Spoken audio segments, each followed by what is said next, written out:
قصتنا بتبدأ في أحد بيوت القاهرة. كانت قاعدة نعمة مامة بطلتنا، وهي قاعدة على السرير جنبها. قومي يلا يا ست الدكتورة، أنا مش عارفة والله أنت إزاي دكتورة وكسولة للدرجة دي.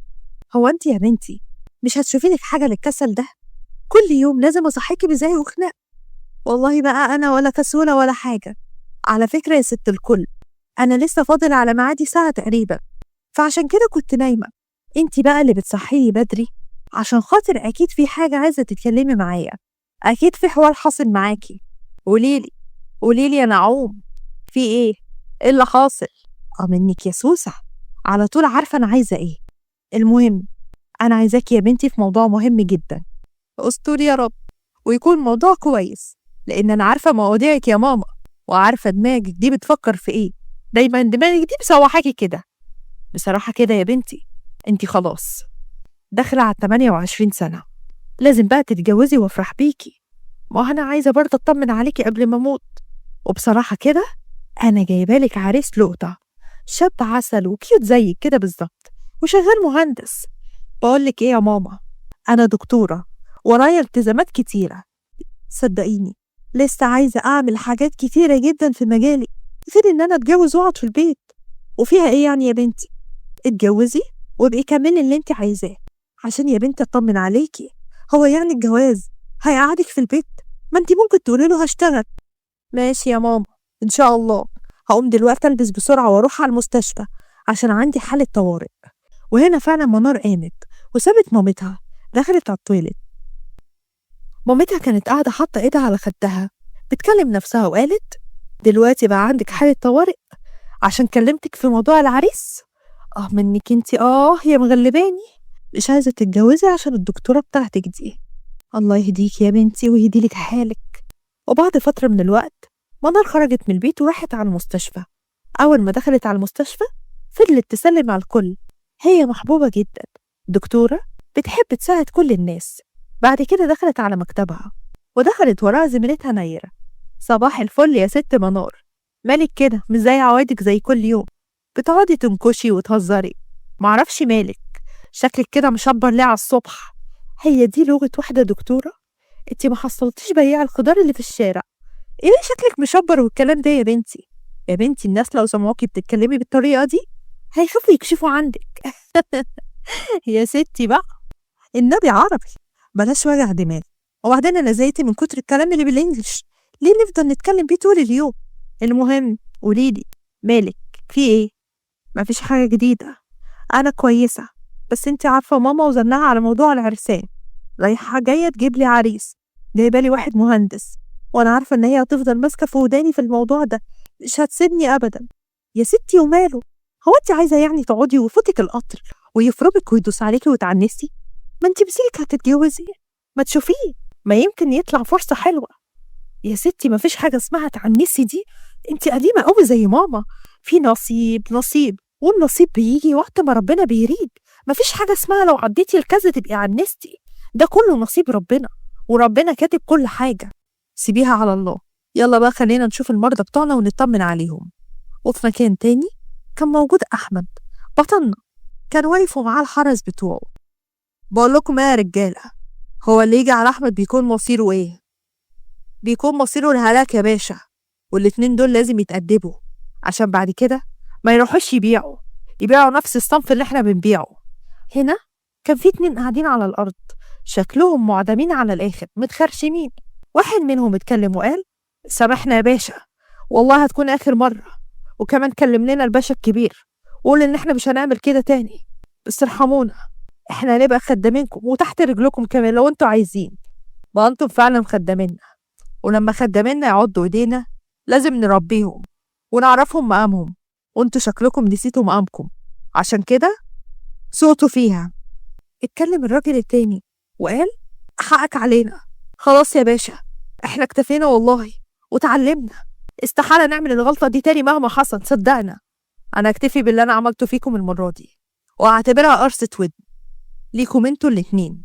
بس صدقوني المرة الجاية لو عرفت ان انتوا عملتوا كده هدفنكم في مكان الجن الازرق ما يعرفش يوصل لكم فيه. وانتوا عارفين احمد لما يقول كلمة. وتقريبا الرجالة هنا كانوا بيتشاهدوا وفرحوا جدا ان هو اخيرا سامحهم. ربنا يخليك لينا يا باشا، وما نتحرمش من كرمك طول عمرك. طول عمرك قلبك كبير، واحنا الكلاب وبنزعلك دايما، حقك على دماغنا. هنا أحمد لف ظهره وسابهم ومشي، وكان معاه رجالته. ركب عربيته وطلع على القصر. القصر كان كبير جدا، كان فيه الباشا الكبير قاعد، وأول ما دخل اتكلم وقال: ازيك يا باشا؟ العيال اللي عملوا الحوار دول اتأدبوا خلاص، ما تقلقش، محدش يقدر إن يلغي كلمة أحمد مهما حصل، استحالة يحصل تاني.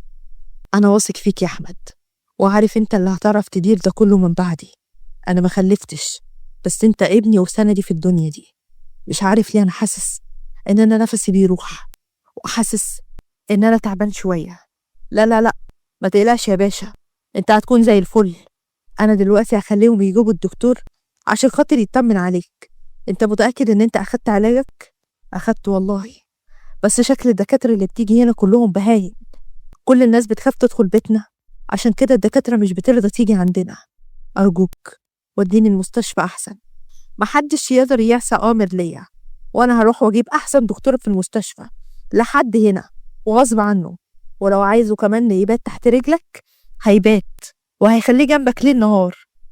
وفعلا أحمد أخد بعضه وخد رجالته وطلع من بيت، وساب الباشا لوحده، وراح ناحية المستشفى اللي موجودة فيها منار.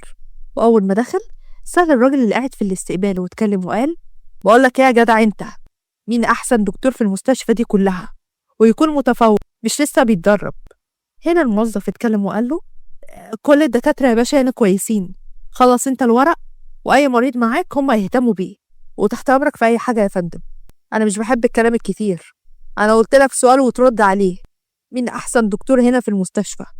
الموظف هنا كان مرتبك جدا ومتوتر، واتكلم وقال: أحسن دكتورة عندنا هنا في المستشفى بصراحة دكتورة منار، اللي الرقم الأوضة بتاعتها 6، ممكن تروح تستأذن وتدخل عندها. هنا أحمد شاور للرجالة بإيده إن هم يفضلوا واقفين عند باب المستشفى. دخل لوحده لحد ما طلع للأوضة، ودخل الأوضة من غير ما يخبط على الباب. كان في مريض جوه عند منار. في وقتها منار اتعصبت واتكلمت وقالت: ايه يا أستاذ انت التصرف اللي انت بتعمله ده؟ على فكرة دي مستشفى، والمفروض تخبط على الباب قبل ما تدخل. أنا دلوقتي معايا حالة، ازاي تدخل عليا بالطريقة دي؟ مالك يا ولية انتي بتتكلمي كده ليه؟ أنا دخلت عليك الحمام ولا ايه؟ بقولك ايه، أنا والدي تعبان، ولو جراله حاجة هدمرلك المستشفى دي كلها في غمضة عين. يا تيجي معايا دلوقتي وتشوفي أبويا وتعالجيه، يا إما ما تعرفيش ايه اللي هيحصل. لا والله، وانت مفكرها بقى فردة هي ولا ايه؟ خد بالك، أنا ممكن أطلب لك البوليس دلوقتي وأوديك في 60 داهية. هو أنت جاي يا أستاذ بتهددني؟ بتهدد دكتورة في مكتبها؟ دي على فكرة جريمة لوحدها، ولو الدكتورة دي ما سمعتش كلامي أنا هفجر المستشفى دي كلها، وهيبقى ذنبها في رقبتك. صدقيني أنا مش بهدد، أنت بس اللي لسه ما تعرفينيش. هنا أحمد طلع من جيبه الفرفر وجهه ناحية المريض اللي كان نايم على السرير، وساعتها أحمد اتكلم وقال: ها، هتيجي معايا ولا موتلك المريض ده واريحه من العذاب ده كله؟ نزل اللي في ايدك ده، انا هعملك كل اللي انت عايزه، بس ما تأذيش حد. وبعدين هو انت انسان ما عندكش رحمه ولا في قلبك رحمه؟ هو انت مفكر ان الرجوله اللي انت تهدد واحده ست وكمان عايز تموت واحد مريض؟ ما انا قلتلك من الاول تعالي معايا، وانت اللي عماله تعندي وبتقولي لي بوليس ومش بوليس. فبقى موتلك 2 3 عشان لما تطلبي البوليس تطلبيه على حق وتعرفي هتقولي له ايه. ارجوك ارجوك نزل اللي في ايدك ده وبلاش تأذي اي حد، انا بقول لك اهو، وانا جايه معاك، يلا اتفضل. منار اخدت شنطتها وكمان شنطه الاسعافات الاوليه، قلعت البلطو بتاعها وخرجت معاه. هي كانت بتترعش جدا، مش عارفه تعمل ايه ومش قدامها حل غير انها تروح معاه. وفعلا خرجت من المستشفى، ركبت معاه العربيه، واول ما وصلوا على بيت الباشا دخلت لقيت فعلا الباشا كان تعبان جدا، عمال يكح بطريقه مش طبيعيه. طلعت تجري عليه وعملت له الإسعافات الأولية. حضرتك مع تقدم السن صمام القلب أحيانا بيتسد، وده بسبب التدخين. حضرتك أكيد بتدخن كتير، وهيفضل صحتك بالشكل ده طول ما في تدخين. أمال أنا جايبك ليه؟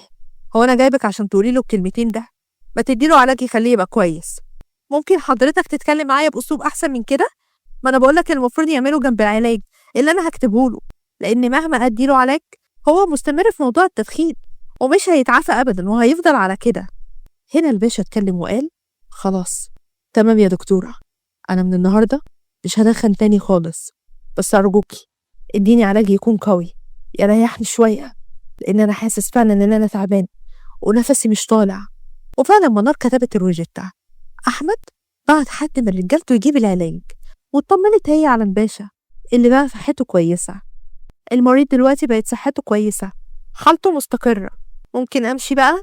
أولا ما اسمحلكيش إن انت تقولي عليه مريض، اسمه الباشا الكبير، وهيفضل ويعيش الباشا الكبير.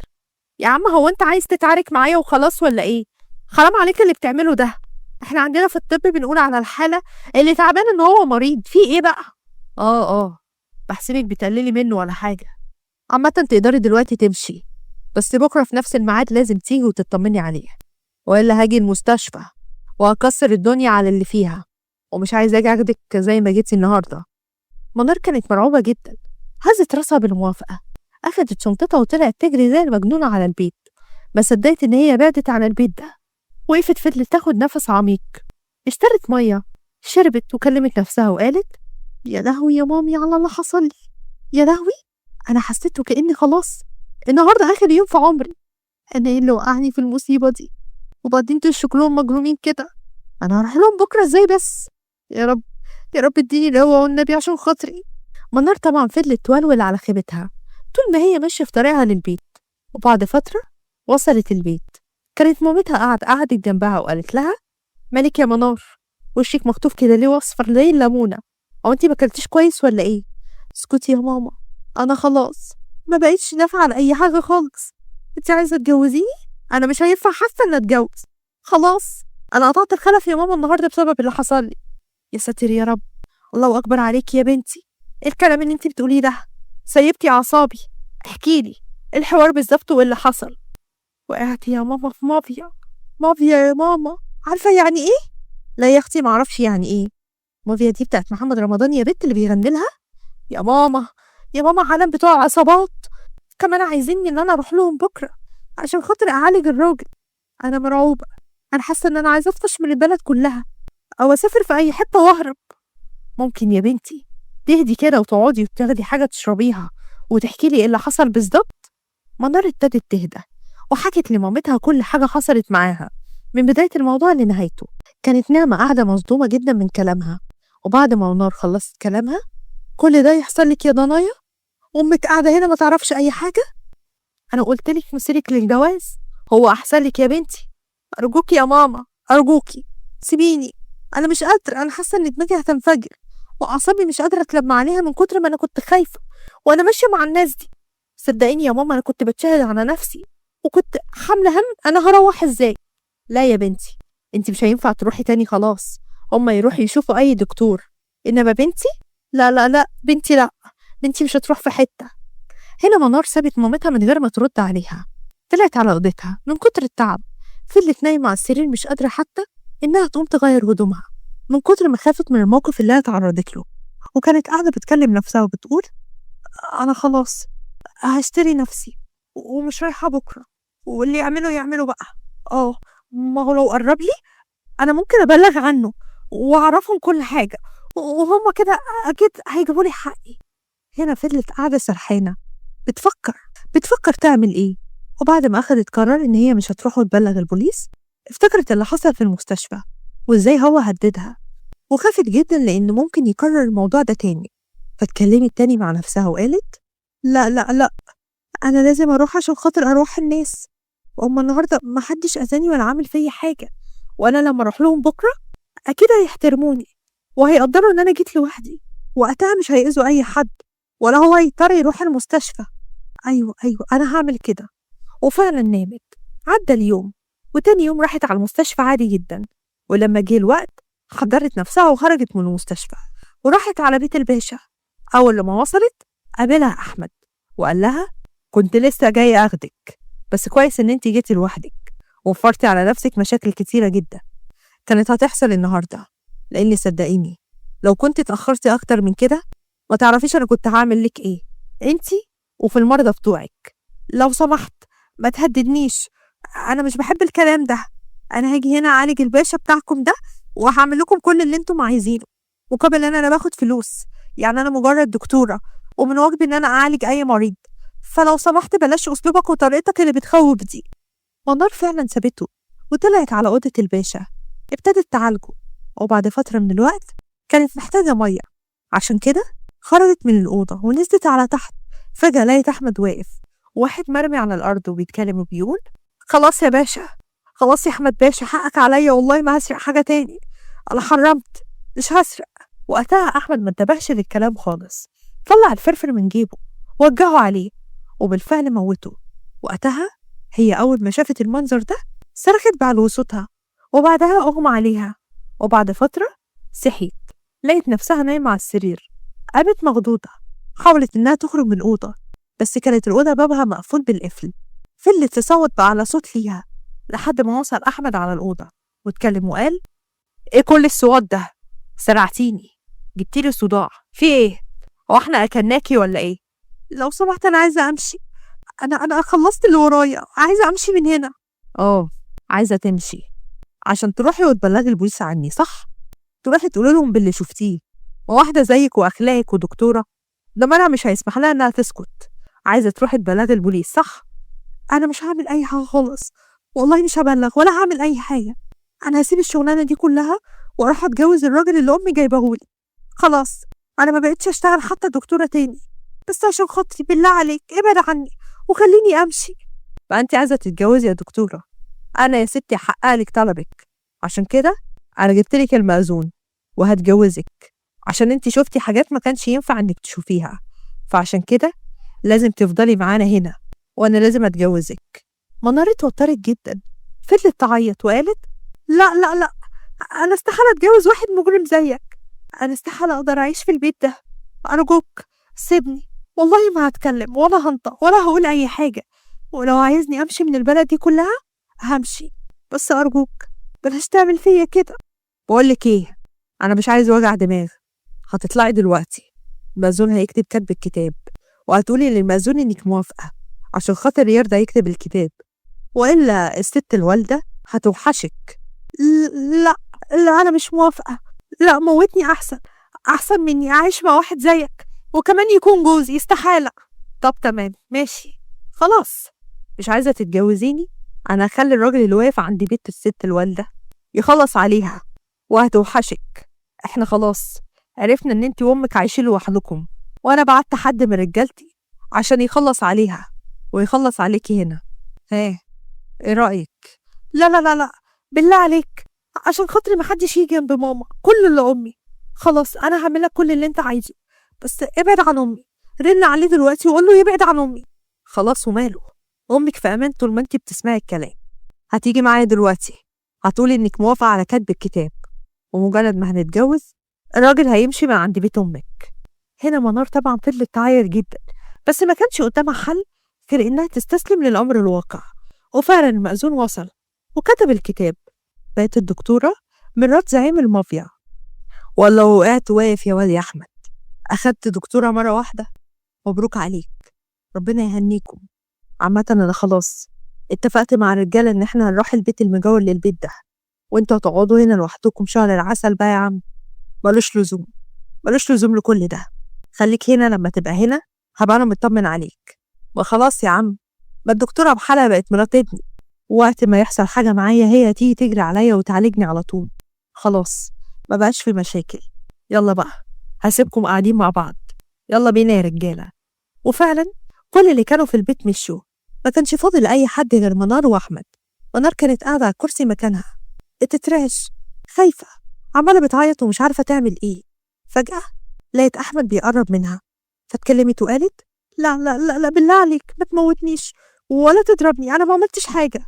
ما تنشافي كده يا بنت شوية، هو في ايه؟ هو أنا جيت جنبك أصلا؟ ومنار فضلت ساكتة ماسكة ايدها وقاعدة زي الكتكوت بالظبط على الكرسي. وقتها أحمد كان واقف وعمال بيبص لها، اتكلم بالنفس وقال: يخرب بيت جمال أمك، ايه الجمال ده كله؟ رغم ان انا عملت حاجات كتير قوي في حياتي، بس شكل ربنا لسه راضي عني، عشان كده وقعني الوقعة دي. هنا منار قطعت التفكير مع نفسه واتكلمت وقالت: ممكن اعمل تليفون لماما عشان اطمنها عليا، عشان هي زمانها دلوقتي هتقلب الدنيا، وممكن تروح تبلغ البوليس. ما تقلقيش خلاص، احنا فهمنا امك كل حاجة، هي فهمت واستوعبت. مامتك عاقلة جدا. انت ايه الكلام اللي انت بتقوله ده؟ اوعى تكون عملت حاجة في امي. صدقني مش هيفرق معايا اي حاجة، ومش هيبقى عندي اي حاجة اخاف عليها. هو ايه ده؟ ده القطة طلع لها صوت اهي وبقت بتخربش. ما انت كنت عاملة زي الكتكوت من شوية. احنا ما عملناش حاجة للست الوالدة، ولو عايزة تطمني خد التليفون اهو. فعلا منار اخدت التليفون، اطمنت على مامتها ان هي كويسة، بس مامتها كانت بتعيط جدا وزعلانة على نصيب بنتها، اللي بنتها في الاخر اتجوزت راجل زي ده. طلعت منار وراحت على الأوضة اللي شاور لها أحمد عليها، لقيت أحمد داخل الأوضة، فقالت له أنا هنام في الأوضة دي لوحدي، لو سمحت. أنت عارف إن إحنا متجوزين ليه؟ عشان خاطر إن أنا معترفش عليك، وأنا مش هينفع أنام معاك في أوضة واحدة مهما حصل. صدقيني أنا مش زي ما أنت شفتي. أحمد كان حس ناحيتها بمشاعر، كان لسه عايز يكلمها بحنية، بس ساعتها قطعت كلامه وقالت لو سمحت أنا مش عايزة أي كدب بقى، ممكن تروح تنام في أوضة تانية وتسيبني أرتاح لأني فعلا تعبانة جدا. أحمد فعلا راح على الأوضة التانية وفضل نايم فيها. الحال ده استمر تقريبا كام شهر. منار قاعدة في أوضة لوحدها وهو قاعد في أوضة لوحده. منار مش بتتكلم مع أي حد خالص، ويا دوبك بتخرج من الأوضة عشان تجيب أكل وترجع تاني لأوضتها. بس طول الفترة دي كان أحمد بيحاول يتقرب منها، بس هي دايما كانت بتبعده عنها. كان بيحاول يعملها بحنية، وهو بيحاول يبعد أي حاجة عنها تخوفها منه، بس هي ما كانتش قادرة تستوعب كل اللي بيحصل معاها. وفي يوم رجع أحمد على البيت وكان تقريبا شارب جدا، كان سكران على الآخر، وأول ما دخل اترمى في حضنها. انتي ما تعرفيش أنا بحبك قد إيه وأحبتك قد إيه. صدقيني أنا مش إنسان وحش، أنا بان من بره قاسي، بس أنا من جوايا إنسان كويس جدا. أنا اللي تعرضت له كان كبير، كبير جدا صدقيني. منار كانت بتحاول إن هي تقومه عشان خاطر تاخده على أوضته، وقالت ده إيه المصيبة اللي أنا وقعت فيها دي بس يا ربي، حاول تقوم عشان تبقى كويس. أنا عارفة أنت إيه واللي جرالك، تعالى ساعدني عشان أوديك على أوضتك. وقتها ما انتبهتش لكلامها، اتكلم وقال سيبيني أكمل كلامي. أنا اللي عمل فيا كل ده إن أنا ولا لسه صغير، كنت حوالي 5 6 سنين، شفت أبويا وأمي وهما بيتقتلوا قدام عينيا. من وقتها وأنا أقسمت إن هكون قوي، عشان كده اتحولت وبقيت كده، بس أنا مش إنسان وحش، صدقيني أنا بحبك. أحمد فضل تقريبا يهلوس طول الليل. منار بأعجوبة أخدته على أوضته، فضلت قاعدة جنبه بتعمل له كمادات لأن درجة حرارته كانت عالية جدا. نامت جنبه على الكرسي من كتر ما فضلت قاعدة معاه طول الليل. وتاني يوم صحي أحمد لقاها نايمة جنبه على الكرسي، حس بحب كبير ناحيتها لأنه أول مرة يحس إن في حد يخاف عليه ومهتم بيه كده. صحي تاني من النوم، معلش أنا آسفة، نمت من غير ما أحس، أنت كويس دلوقتي؟ شكرا. مش عارف أنا أول مرة في حياتي أحس بحنية من حد كده. أنا عرفت كل حاجة حصلت معاك، أنت امبارح كنت بتهلوس وقربت، يعني قلت لي إيه اللي حصل لك. أنا افتكرت كل حاجة وافتكرت كل الكلام اللي أنا قلته، وصدقيني صدقيني أنا بحبك يا منار. أنا عارف إن أنت استحالة تحبي واحد زيي، وأنا خلاص مش هجبرك إن أنت تعيشي معايا لأني استحالة أضيع مستقبلك. أنت إنسانة طيبة مالكيش في الضلمة اللي أنا عايش فيها، بس صدقيني أنا حبيتك من قلبي. هنا منار الدموع اتجمعت في عينها واتكلمت وقالت على فكرة أنا عندي قلب، وأنت بتعاملني معاملة طيبة كل الفترة اللي فاتت دي، ورغم كل اللي عملته فيا كنت بحس ناحيتك بمشاعر حلوة، بس كل ما افتكر اللي انت عملته برجع اكرهك تاني. انا عارف ان انا مستاهلش الحب منك ولا من اي حد في الدنيا. انا هسيبك واخليكي تعملي كل اللي انت عايزاه، روحي واتجوزي العريس اللي امك كانت جايبهولك وعيشي حياتك. لا، انا هفضل عايشة معاك هنا، يا اما بقى اموت لك الباشا الكبير. مش انت كنت بتهددني بامي عشان افضل هنا؟ انا دلوقتي بقى انا اللي بهددك. انت لازم تفضل معايا بس بشروطي، لاني بحبك يا مجنون. بشروطي، وشوفي كل الشروط اللي انت عايزاها وانا والله اللي هنفذها لك كلها. انا دلوقتي هعرف اذا كنت بتحبني ولا لا، لان اللي هطلبه منك كبير قوي يا احمد. جاهز؟ هنا احمد هز راسه، فكملت منار وقالت هنسافر وهنبعد عن كل القرف ده. انت هتبدأ حياة جديدة، هتصلي، مش هتشتغل ابدا في الممنوعات، وهتشتغل أي شغلانة شريفة، هنعيش على قدنا، هنبني أسرة مع بعض طيبة بعيد عن أي مشاكل، حياة كلها حب وبس. موافق ولا لأ؟ لو جوابك لأ، أنا فعلا همشي من هنا. صدقيني أنا نفسي في كده. خديني يا منار، اسحبيني من الضلمة اللي أنا عايش فيها دي كلها وبعديني. منار كانت فعلا مبسوطة جدا. أحمد ومنار فضلوا حاضنين بعض بيعيطوا، قرروا خلاص إن هما مش هيسيبوا بعض أبدا. وفعلا بعد مرور 3 ساعات منار وأحمد راحوا للمعلم الكبير وحكوا له كل حاجة، وإن هما عايزين يبعدوا عن كل حاجة. أحمد كان متوتر لأنه عارف إن اللي بيدخل السكة دي مش بيخرج منها عايش، بس كان عنده أمل وكان خايف من رد فعل الباشا. بس لقاه بيتكلم وبيقول: روح يا ابني وعيش حياتك، أنا اعتبرتك ابني، لازم فعلا تعيش، انت لسه جواك خير كتير، عيش وابن حياتك وابعد عن كل القرف اللي احنا فيه ده. امشي يا أحمد، امشي، امشي مع حب حياتك، امشي من هنا. مش قلت لك يا أحمد إن هو طالما بيحبك استحالة يرفض لك طلب؟ شكرا جدا يا باشا، شكرا بجد. وفعلا منار وأحمد خرجوا من البيت وراحوا لأم منار عشان خاطر يطمنوا عليها. أم منار في الأول كانت بتتعامل مع أحمد بأسلوب وحش جدا، بس بعد ما منار حكت لها كل حاجة اتغير أسلوبها. أحمد ومنار ابتدوا حياة جديدة. أحمد راح يشيل طوب عشان خاطر يقدر يوفر مصاريف، كان عايش مع منار ووالدتها في البيت. منار رجعت المستشفى تاني وكانت بتشتغل. الاتنين كانوا عايشين ومبسوطين، عيشتهم كانت هادية وبسيطة. وفي يوم كانوا قاعدين مع بعض، منار قالت له: اتبهدلت قوي يا أحمد، وأنا جبت لك وظيفة كويسة عندنا في الأمن في المستشفى تقدر تشتغل فيها بدل الطوب اللي انت بتشيله ده. وهو ينفع إن رجل الأمن يكون متجوز أشطر دكتورة؟ مش هتستعر مني يا منار، اتقطع لسانه اللي يقول عليك كده يا حبيبي.